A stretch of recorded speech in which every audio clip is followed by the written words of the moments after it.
Well, it's week 6 of the LCS with coverage brought to you by Alienware. I'm joined right now by Fudge to talk about Cloud9's current situation. Actually, you just did an interview, Fudge, with Dash, which I was watching moments before this. And I wanted to kind of like follow up on some of the stuff that he was mentioning. You had said that you felt like you guys are not progressing fast enough, so you kind of have to speed things up in terms of getting better as a team. Maybe you can talk a little bit about where you think C9 is and where the struggles are at. I think there are multiple issues, obviously, with our team right now. I think what we're struggling with right now is finding ways to make practice uh, sort of efficient. Because right now, I feel like in practice, um, I'm not sure exactly what it is, but we make a lot of really egregious mistakes that not it's not that we're not doing them on stage, but um, it's almost as if we aren't focused or we're like not even like thinking about the decision. And I think that when you go outside of the game and you can easily tell that the mistake was bad without even having to like think about it, you can just tell, oh, there's no way we win this fight here. And then like that happens consistently in scrims. I think there's something deeper within that we have to look at, and I think that's what we're doing in scrims. So I think it's mainly a problem with like the way we're practicing, and the mistakes translating from scrims into stage. So that means scrims are not going well, to bring back the old meme? I wouldn't say scrims are going well, no, but Okay. I also don't think that the results themselves are that bad. I think it's almost like day to day where one day we actually make consistent decisions, and it's not even like we're versing a worse opponent. And then the next day we sort of just make decisions that are very questionable. It must be really difficult in those moments to figure out how to fix that, because it's like if you're like, okay, I know we're capable of being good because we're good here, but then sometimes we're just bad and there seems to be no obvious reason why. I assume it becomes an issue where it's like, how do you even solve for that? I think there's a lot of like really like fundamental like the ways we think about the game that like as a problem. Like for example, I think there was an example on stage actually where I was playing a Kali yesterday, and this happens in streams a lot where we got one kill, we could have walked back into Dragon and got the Dragon for free, but then I tried to like kill them all. I think stuff like this is like it's really obvious, right? But there's something like behind that, like what you're thinking, that like there's a problem with the way you're thinking about the game. Whereas like I think these sort of mistakes happen in scrims a lot, and obviously translated into stage, and it went really bad. So there's like a million different things that are happening and a million different mistakes. So we have to slowly well, not even slowly, we have to very quickly actually fix all of these issues. Otherwise, mistakes will keep happening on stage, and we'll keep losing games to teams that are not very good, Yeah. including us. Do you? I always have to include that we're not good either when I say other Yes. teams are bad, because otherwise, like everyone's angry. So. Yes. Yes. You're like everyone else is bad, but also we're bad too. Just so everybody knows. Um, well, I'm also just generally curious if you feel like Cloud9 has gotten worse since MSI. Because obviously it seemed like you guys looked really great.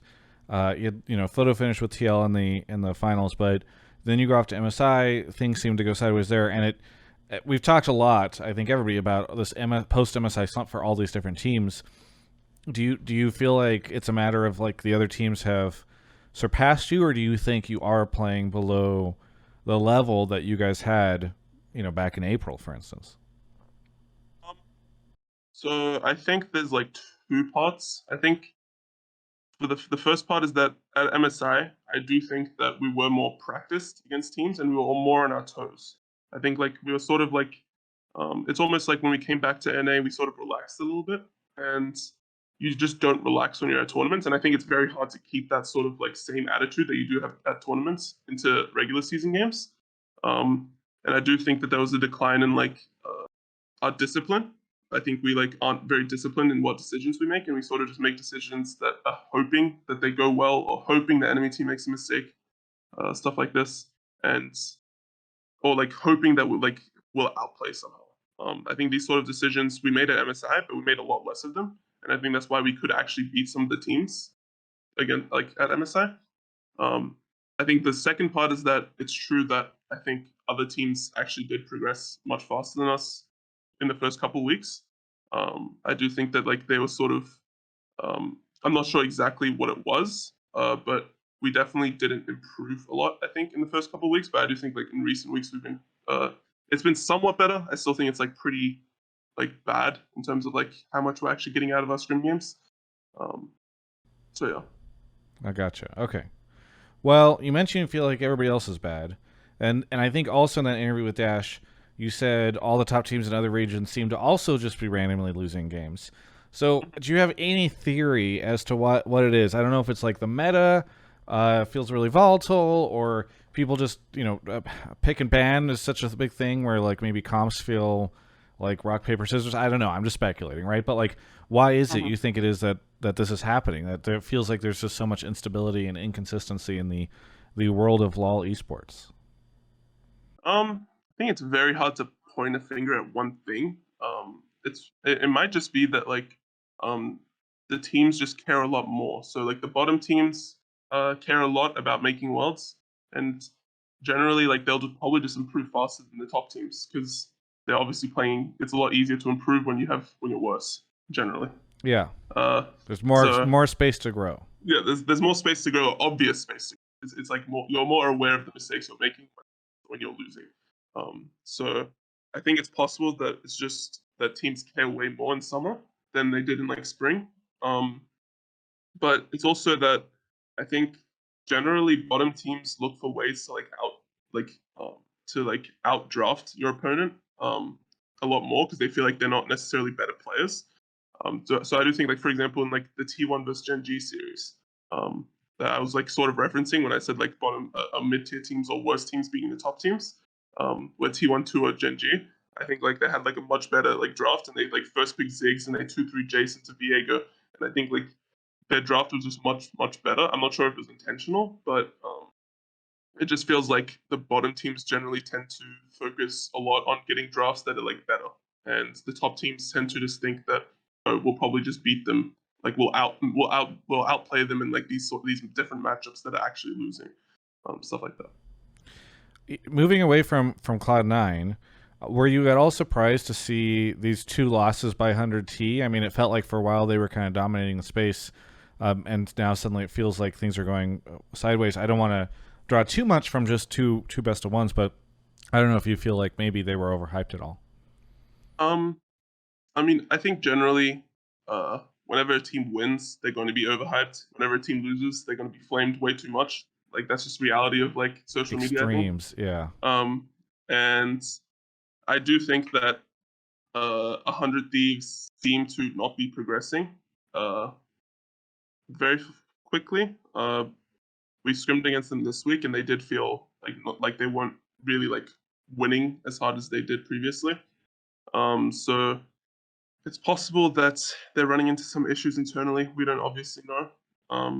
I can't really draw too much from like two losses. It's possible that they like sort of like it's possible they like started not caring as much because they feel like that is the best. It's Yeah. possible. We don't Certainly actually know, seen right? that before in LCS, so who Yeah, knows? Yeah. never seen that before, you know. Yeah, yeah. Um, but yeah, it's very hard to speculate. I would say that it's definitely true that they were completely overhyped, in my opinion. I'm not saying we're better than them, but I do think that their players are not like the same level as everyone on social media says. Yeah. Especially with the 100 Thieves top 10 in the world rankings. Like Jesus, don't start me with that. Well, bringing back some fun ESPN stuff. I think over to Upcomer. Uh, you know, one of the other questions, and I like to ask this at week 6 because it's so far out that it feels wild to ask, but also normally by week 6 you can say, hey, there's this at least this one team is going to Worlds. It would be really surprising if this one team from NA is not going to Worlds because normally there's at least one team that's like dominating everybody else.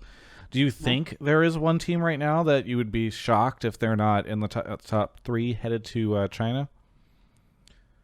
Uh, I wouldn't actually say that I would be shocked to see any of the top 4 teams. Like, I think us, TSM, 100, and TL are actually all very similar in skill. So I wouldn't even be shocked that like one of us don't make worlds. Um, Maybe we'll have more like clarity in the upcoming weeks, but I do think that like everyone is just like so close in skill, and I think that it's possible that, honestly, if I were to guess who is going to be like a likely top three, it's probably going to be TL. Because I do think that Alfari is a lot better than Jenkins, and I do think that he is likely going to make them a top two team. Okay, I would say. gotcha. Well, is there anything you'd like to say to any of the fans out there? Hopefully we stop flaming everyone after a couple losses. Obviously, we're losing. Like, it's not like it's just a couple losses. We're losing, like, we lost a lot, right? But I do think that at least if you're going to it's really weird to me because I feel like we're sort of just, whenever we win a game, everyone's like, wow, these guys are really, really good. And they're like so like amazing. One game they like completely stomped and they're gonna be the best in NA. And then the next game it's like they're the worst team in the world, like 10th place NA team, like just quit the game. So I'm like, I feel like we need to be a bit more like moderate in our claims. The FlyQuest Academy losses, I think, always going to get you some big reactions from people. Even then, like when we win a game, I hope I don't go on the Reddit and see like, wow, C9 is back. You know? Yeah, that's not true. Like one game doesn't mean anything, guys. Yes. So just be a bit more moderate in your comments. That's my. By the way, last take. Was the FlyQuest Academy loss?